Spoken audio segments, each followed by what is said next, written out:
So when we talk about implementing shelter medicine programs into our sheltering facilities, there's a number of opportunities that we have.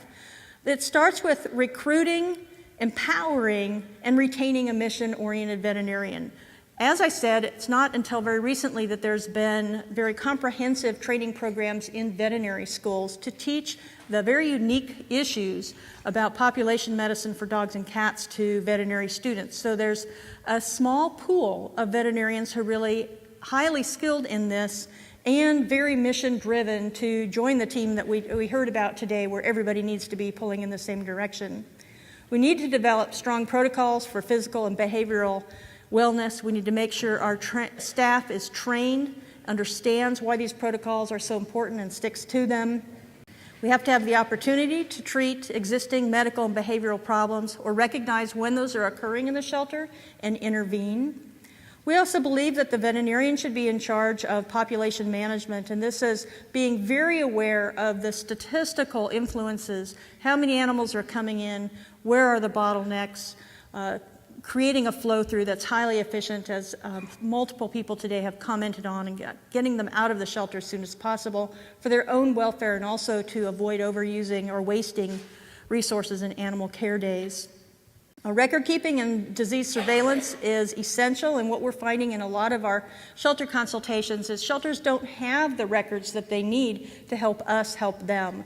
So we would encourage you to investigate all of the computerized medical record system or shelter systems.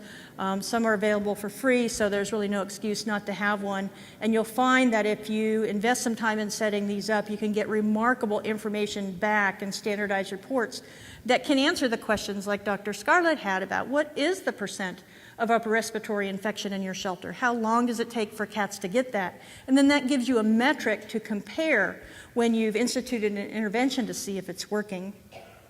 And then expert consultation, that's where we come in as consultants to help you out. When your local veterinarian is at their wits' end and can't seem to get past a problem, please don't hesitate to contact us or the other shelter consultants to work through the problem with you. We all know that a healthy animal is a savable animal. I like to say savable, it's not a very, doesn't flow off your tongue easily, but when we say an adoptable animal, I feel like it leaves the feral cats out of the picture, and we all know what a big component of animal sheltering and animal welfare feral cats are, and we need to understand that there are great solutions for saving feral cats that have nothing to do with adoption.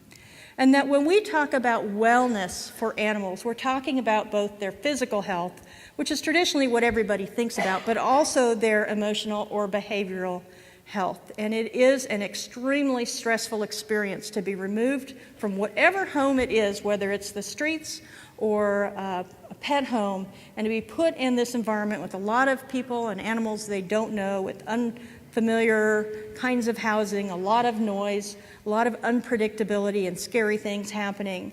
And as welfare professionals, it really is our obligation to make sure that the animals in our care are experiencing good quality of life, even if it's for a very short shelter stay. And I think you could imagine how your own pet would react if it had to go through the process that we expect a lot of our shelter animals to endure.